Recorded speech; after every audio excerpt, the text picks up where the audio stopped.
الكارب يعني هو احنا بنختصر بدل ما بنقول كربوهيدرات بنقول كارب، ده بقى مصطلح شائع بالنسبه لنا.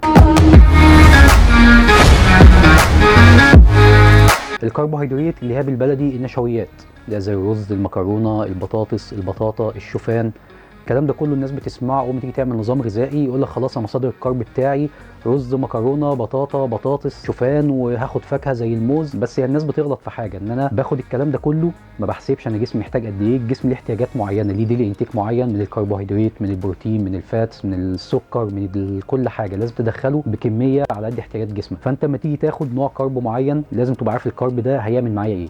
الكربوهيدرات ده هو اساس الجلايكوجين. الجلايكوجين دي مخازن الطاقه اللي موجوده في العضلات، عشان تشحنها لازم تدي جسمك كفايته من الكربوهيدرات. ففي ناس ما تقدرش تاخد كفايتها من الكربوهيدرات من الاكل، او ما بيعرفش يعمل كربوهيدرات من الاكل نظيف، ما يقدرش ياكل رز مسلوق او مكرونه مسلوقه او رز بسمتي، يعني يقول لك لا اصله طعمه مبقاش حلو، فبيبدا يعتمد على المنتجات الكارب الصافي او منتجات الماس جينرز اللي فيها كارب عشان يكفي احتياجاته. الكربوهيدرات كان ارنولد ليه مقوله كده ان الكارب هو سحر العضلات بس لو استخدمته صح. فانا عشان استخدمه صح لازم احسب الاول جسمي محتاج قد ايه. لو انا ما بعرفش اعمل الحسبه دي برجع لحد مختص، سواء حد اخصائي نيوتريشن او ارجع للكوتش بتاعي في الجيم، او لو حد عنده خبره كافيه ان هو يقدر يديني نصيحه في الموضوع ده، او دلوقتي الويب سايتس والابلكيشنز اللي موجوده بقت تقدر توفر لك الكلام ده. طالما انت مش شخص ادفانسد قوي، مش بتجهز لبطوله او حاجه، هيدي لك معلومات عامه تساعدك عن الاحتياجات بتاعتك. منتجات الكربوهيدرات في اللي هو السيمبل كارب اللي هو الكربوهيدرات البسيطه، والكومبلكس كارب الكربوهيدرات المعقده. السيمبل كارب اللي انا بستخدمها لو انا عايز حاجه تديني مصدر طاقه سريع هاخدها قبل التمرين، زي مثلا ما اقول لك خد قبل التمرين موزايه هتدي لك طاقه في التمرين. الكومبلكس كارب اللي هي الكارب المعقد اللي هو بيقعد في الجسم فتره اطول، بيتكسر بصعوبه وبياخد وقت، ده عشان يزود الجلايكوجين عندي في العضلات